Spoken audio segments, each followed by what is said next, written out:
Morning with Farah.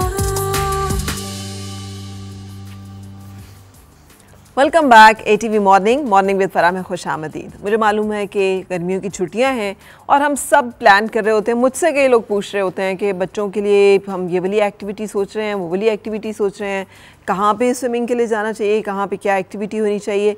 ये एक ऐसी आज हम बात आपके साथ शेयर करने लगे हैं। मुझे लग रहा है कि हमें अपने बच्चों को बहुत ज़रूरी है कि हम इंट्रोड्यूस करवाएं टेक्नोलॉजी के साथ, और उनके अंदर एक जिसे कहना चाहिए ना, उनकी क्यूरोसिटी जो नेचुरल हर बच्चे के अंदर होती है, तजस्सुस जो इसके अंदर एक जुस्तजू, उसको और ज़्यादा बढ़ाएं ताकि हमारे मुल्क के अंदर टेक्नोलॉजिकल एडवांसेस जो हैं वो मुमकिन हो सकें। सो इस हवाले से देखिए एक ANI and robotics summer camp हो रहा है, जिसके फैकल्टी मेंबर्स, जिसके मेंटर्स एंड कोऑर्डिनेटर्स आज यहाँ पे मौजूद हैं along with one of the students जिनके साथ हम बातचीत करेंगे। सो सबसे पहले नदीम यूसुफ साहब, अस्सलाम वालेकुम, good morning. Thank you so much. मुझे बता दीजिएगा, आप मेंटोर हैं, फैकल्टी मेंबर हैं, आप समर कैंप में आप क्या कर रहे हैं? अच्छा, इंस्टीट्यूट ऑफ स्पेस टेक्नोलॉजी के अंदर डिपार्टमेंट ऑफ कंप्यूटर साइंस में मैं as a faculty member lecturer job कर रहा हूँ। ठीक है। और जो artificial intelligence and robotics summer camp है, इसका मेंटोर हूँ। अच्छा। और हम लोग जो है ये हम सब मेंटोर्स हैं and this time with additional duty as a camp manager साथ में ड्यूटीज़ परफॉर्म कर रहा हूँ। ठीक है। So AI and robotics summer camp को भी आप देख रहे हैं और उसके साथ साथ जो इंस्टीट्यूट है उसके साथ तो है ही। अच्छा, तुफैल शाह साहब, अस्सलाम वालेकुम, good morning. Thank you. Tufail साहब, आप क्या कहते हैं?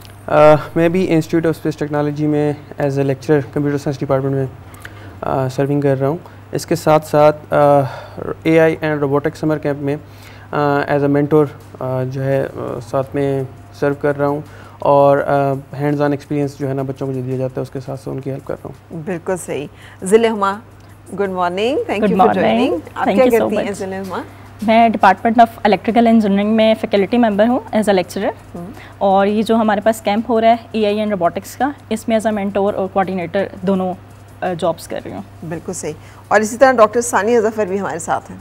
सो आपको तो पूछने की ज़रूरत नहीं पड़ेगी, डॉक्टर साथ लग गया, समझ आ गई कि अच्छा आप तो फैकल्टी मेंबर तो हो। जी, फैकल्टी मेंबर हूँ, डिपार्टमेंट ऑफ इलेक्ट्रिकल इंजीनियरिंग से एफिलिएटेड हूँ। और दूसरा समर कैंप हमारा जो अभी होने जा रहा है, 3 साल से इससे भी एफिलिएटेड हूँ मैं। अच्छा, हाँ जी, वेरी गुड। एंड हमारे पास हमारे स्टूडेंट भी मौजूद हैं, अमान अहमद। कैसे हैं अमान? अल्हम्दुलिल्लाह बिल्कुल। अच्छा, अमान जो है वो कब से इस समर कैंप में और कैसे इंट्रोड्यूस हुए हैं? एक्चुअली जो फर्स्ट समर कैंप हुआ था, जब इंट्रोड्यूस हुआ था समर कैंप, तो I was a part of it, जो इनॉग्रेशन वाला समर कैंप था, because my father also works in the university, तो I was introduced to it. और मुझे शौक भी है टेक्नोलॉजी और साइंसेस वाली साइड पे, तो उसको ज़रा एक्सप्लोर करने के लिए आई वाज अ पार्ट ऑफ। ये शौक कैसे पड़ा? पाकिस्तान में तो ये शौक बच्चों में बड़ा रेयर है। बचपन से ही मेरे ख्याल में मुझे गाड़ियों वगैरह का और ज़रा जो मशीनरीज हैं, फंक्शनैलिटी जो है उसके रिगार्डिंग मुझे शौक़ था। तो लर्निंग अबाउट इट, और उसको स्पेशली अगर प्रैक्टिकली उसको काम में डाला जाए, और ख़ुद क्योंकि मैं जब बचपन में भी I use to get RC cars की मोटर्स और उससे पंखे बनाता था और सब कुछ, तो उससे फिर शौक़ डेवलप हुआ, और मैंने फिर ये डिसाइड किया अपने पेरेंट्स के कंसेंट के साथ कि समर कैंप का पार्ट हूँ। ये बहुत अच्छा आपने डिसाइड किया है। ये जो टाइम है इसको कहते हैं AI टाइम। ये आर्टिफिशियल इंटेलिजेंस की सेंचुरी है, टाइम है, दौर है, और उसमें हम कहाँ खड़े हैं इसके बारे में हम सबको बहुत ज़्यादा सोचना पड़ेगा। यानी मुझे बहुत ही अच्छा लगा था टर्की कितना ड्रोन्स में उन्होंने कितना एडवांस कर लिया।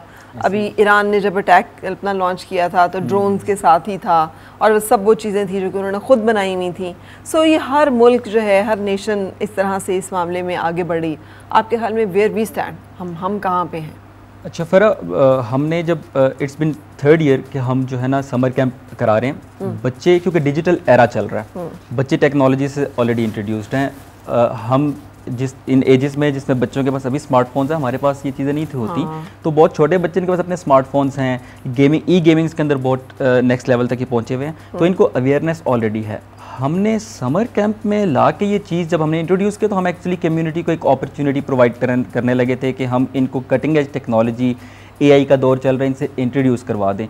बट जब ये हमारे पास आए और इन्होंने फर्स्ट टाइम हमारे पास समर कैंप किया, तो बिलीव मी कि हमें ये चीज़ पता लगी कि ये बच्चे 5 डेज़ लॉन्ग एक समर कैंप चला, और 5th डे पे भी ये बच्चे न बोर होते हैं, ना ये थके हुए होते हैं, और इनके अंदर ना एक एक्स्ट्रा एक passion for technology and innovation जो है ना, जो हमारा एक्चुअली एम और मोटिव भी होता है, वो एक्चुअली हम इनके अंदर इंड्यूस कर देते हैं। तो आई थिंक सो कि हमें इस पॉइंट पे हमारे बच्चे ऑलरेडी कैलिपर है। हमारे पास डिपार्टमेंट ऑफ कंप्यूटर साइंस के अंदर इंस्टीट्यूट ऑफ स्पेस टेक्नोलॉजी में जो कटिंग मेरिट बनता है लास्ट 3 ईयर्स से, वो 90% के एग्रीगेट पे बन जाता है। अच्छा। तो फिर जो बच्चा 90% का एग्रीगेट लेके आ रहा है ना, he is not an ordinary kid. Yes. और वो इतना कंपटीशन बीट करता है, दैट मीन्स कि उसके अंदर कुछ है, क्योंकि उनको हमारी स्कूलिंग ऑलरेडी बहुत स्ट्रांग हुई हुई है। तो हम ये चाह रहे हैं कि इस टाइम पे बच्चे यहाँ से इंटरमीडिएट कर लेने के बाद बाहर निकल जाते हैं। तो हमारा जो मोटिव था कि बच्चे एटलीस्ट अपने अंडर ग्रेजुएट स्टडीज़ पाकिस्तान के अंदर करें। यहाँ पे बहुत सारा टैलेंट है जो बाहर की तरफ निकल जाता है, क्योंकि हमारे पास इंस्टीट्यूट ऑफ स्पेस टेक्नोलॉजी में state of the art laboratories मौजूद है। बट बाहर की कम्युनिटी जब तक अंदर विजिट नहीं करेगी तो उनको तो नहीं आइडिया मिल सकता, वो हैंड्स ऑन एक्सपीरियंस उन चीज़ों पर नहीं लेते। तो इस समर कैंप की वजह से वो बच्चे, बाहर की कम्युनिटी आती है वहाँ पे, वो हमारे लैब्स देखती हैं, हमारे डिफरेंट डिपार्टमेंट्स हैं, वो सबको हम विजिट कराते हैं। यूनिवर्सिटी ट्रिप पूरा इस समर कैंप के अंदर बच्चों को करवा रहे होते हैं, पेरेंट्स के साथ इंट्रोडक्शन हो जाते हैं हमारे। तो ये चीज़ जो है राइट नाउ बहुत जो है ना सपोर्ट प्रोवाइड कर रही है कम्युनिटी को, कि हम अपना टैलेंट जो है पाकिस्तान के अंदर एटलीस्ट यूटिलाइज कर सकें। बिल्कुल सही। ये बहुत एक जिसे कहना चाहिए बहुत बड़ी सर्विस टू नेशन है जो आप कह रहे हो अभी कि इनोवेशन, मतलब अल्लामा इकबाल ने किस दौर में कह दिया था कि हर दौर में जो है साहिब इजाद हर दौर में करता है तवाफ उसका ज़माना है, कि जो साहिब इजाद है, जो इनोवेटिव पर्सन है, उसके लिए थोड़ी सी मैंने शेर गलत किया है, माफ़ी उसके लिए। अच्छा, लेकिन मुझे बताइएगा कि इसके बारे में, मतलब समर कैंप आप लोग तो लगाते हैं लेकिन लिमिटेड बच्चों तक इन्फॉर्मेशन जाती होगी, फिर लिमिटेड ही लोग हैं जिनका इंक्लूजन हो सकता होगा। तो मुल्क तो बहुत बड़ा है और बहुत हमारी तो यूथ बल्ज बहुत बड़ा है। तो आप क्या समझते हो कि इसका कैसे फिर क्या देखते हो जब आपके पास लोग आते हैं, बच्चे आते हैं? अच्छा, मोस्टली ये होता है कि पेरेंट्स जब अपने बच्चों को भेजते हैं तो हम टाइम टू टाइम उनको चीज़ें कन्वे कर रहे होते हैं कि आपका बच्चा किस तरह से एक्टिविटीज़ परफॉर्म कर रहा है। बट उसके साथ साथ लाइक हम एडवर्टीज़मेंट तो हो जाती हैं, चीज़ें पहुंचा दी जाती हैं पेरेंट्स तक कि वो अपने बच्चों को जो है यहाँ पर भेजें और वो काफ़ी कुछ यहाँ से सीख के जाएँ। लेकिन ये सिर्फ रावलपिंडी इस्लामाबाद के रावलपिंडी इस्लामाबाद। अच्छा, अब जिस एरा में हम लोग सर्वाइव कर रहे हैं, लाइक साइंस एंड टेक्नोलॉजी की एरा में, और हमारा जो मेन मोटिव है इस समर कैंप का वो ये है कि लाइक हमारे जो बच्चे हैं मोबाइल फ़ोन बाकी जो टेक्नोलॉजी है यूज़ कर रहे हैं, बट बैक एंड पे वो टेक्नोलॉजी वर्क किस तरह से कर रही है उसकी इन्फॉर्मेशन जो है वो इनको पहुंचाना काफ़ी ज़रूरी है, क्योंकि ये फ्यूचर में जाके जब इन्होंने आगे कुछ इसमें जो स्ट्रगल करके इनोवेशन करनी है वो बेटर वे में कर सकें। और इसके अलावा लाइक ये तो एक हमारा समर कैंप है, इसके अलावा हम मल्टीपल वर्कशॉप्स ऑफ़र करते हैं बाकी इस तरह की, लाइक जिस तरह से एडवांस प्रोग्रामिंग है, पाइथन और इससे रिलेटेड भी, ताकि उनकी लॉजिक बिल्डिंग भी इम्प्रूव हो और प्रोग्रामिंग स्किल्स भी वो सीख सकें। बिल्कुल सही। अच्छा, अब आपका ज़िले में कैसे मतलब ये टेक्नोलॉजी की तरफ आना हो गया? ख़वातीन तो यूजुअली कहते हैं लॉजिकल माइंड नहीं होता, तो ज़्यादा मैथमेटिक्स एंड इन कैलकुलेशंस में पढ़ती नहीं है। बिल्कुल ऐसा ही है मेरा। हालांकि मुझे लगता है कि ख़वातीन ज़्यादा कैलकुलेटिव होती हैं। बिल्कुल ऐसा ही है। मेरा अपना BS इलेक्ट्रिकल इंजीनियरिंग में है, लेकिन मेरा BS में ही अपना फाइनल ईयर प्रोजेक्ट भी प्योरली रोबोटिक्स बेस्ड था। अच्छा। तो मेरा एक बैकग्राउंड ऑलरेडी उस डोमेन पे है। फिर मैंने अपने ड्यूरिंग मास्टर्स भी रोबोटिक्स के कोर्सेज खुद से स्टडी किए हुए हैं, तो मतलब मेरी एक बैकग्राउंड नॉलेज स्ट्रॉन्ग है रोबोटिक्स में, अपना शुरू से ही इंटरेस्ट था इस डोमेन में। आपको इंटरेस्ट कैसे हुआ था? बचपन से ही चीज़ें देख देख के, क्योंकि घर में ज़ाहिर है आपके 4 भाई भी हैं और लड़कों के साथ रह रहे कि आपके ये इंटरेस्ट थोड़े वैसे ही डेवलप हो जाते हैं। ठीक है। तो अभी फिर रिसेंटली जब हमने ये कैंप स्टार्ट किया है तो इसमें बच्चों के साथ इंटरेक्ट करना, उनको सिखाना चीज़ें, क्योंकि हमारे पास हर एज ग्रुप लाइक 8 ईयर्स से लेकर 15 ईयर्स तक के किड्स आते हैं इसमें। तो जब आप बच्चों के साथ इंटरेक्ट करते हैं तो डेफिनेटली आपने उनको बहुत एक छोटे लेवल पे जाके चीज़ समझानी है, तो उस चीज़ को हम भी बहुत इंजॉय करते हैं और डेफिनेटली जो स्टूडेंट्स आते हैं वो भी बहुत इंजॉय कर रहे होते हैं कि लाइक 5 डेज़ के बाद वो उन्होंने एक RC कार बना ली है और वो उसके थ्रू डिफरेंट लाइक कॉम्पिटिशंस करा रहे हैं, जिसमें हमारे पास एक रोबो रेस है, रोबो वार्स वगैरह हैं। तो बच्चे डेफिनेटली फ़न वे में ही चीज़ें लर्न कर सकते हैं। अदरवाइज़ अगर हम उन्हें जस्ट एक बुक नॉलेज देना स्टार्ट कर दें तो डेफिनेटली इतना छोटा बच्चा थोड़ा सा लाइक फ़ौरन फेडअप हो जाएगा। ठीक है। डॉक्टर सना, आपका क्या जर्नी है? आप कैसे यहाँ तक पहुँची हैं? टू बी वेरी ऑनेस्ट, मैं पाकिस्तान एयरफोर्स ज्वाइन करना चाहती थी, बट अनफॉर्चुनेटली कुछ सर्कमस्टांसेस ऐसे थे कि नहीं ज्वाइन कर सकी। और उस टाइम पे, हमारे टाइम पे इतनी अवेयरनेस नहीं होती थी कि बच्चों को इंट्रोड्यूस करवाया जाए, समर कैंप से टेक्नोलॉजीज़ का पता हो। तो मुझे मैथ्स में बहुत इंटरेस्ट था, मैथ्स और फिज़िक्स मेरा काफ़ी स्ट्रॉन्ग था और मुझे ये लगता था कि अगर मैथ्स और फिज़िक्स स्ट्रॉन्ग है तो आपको इंजीनियरिंग में जाना चाहिए। तो वहाँ से जर्नी शुरू हुआ। आहिस्ता आहिस्ता जब डिफरेंट कोर्सेज़ पढ़े, डिफरेंट हम लोग प्रोजेक्ट्स करना शुरू हुए, तो फिर आहिस्ता आहिस्ता इंटरेस्ट डेवलप होना शुरू हुआ। और मेरा जो फाइनल ईयर प्रोजेक्ट था वो बेसिकली सैटेलाइट रेलेवेंट था। ऑल्दो मेरा बैचलर्स कॉमसेट से है, लेकिन उस वक्त स्पार्को ही, ये जो हमारे IST का ही ऑर्गेनाइजेशन है, उन्होंने एक सैटेलाइट इंट्रोड्यूस की थी जो डिफरेंट यूनिवर्सिटीज़ में प्रोजेक्ट्स मिले थे, उसके सब पार्ट्स मिले थे। ठीक है। तो मेरा फाइनल ईयर प्रोजेक्ट था basically attitude determination of satellites पे था। उसमें बेसिकली हम लोग पिक्चर्स लेते हैं, सारी इमेज प्रोसेसिंग होती है, उसमें भी AI के कुछ स्टेप्स इन्वॉल्व होते हैं।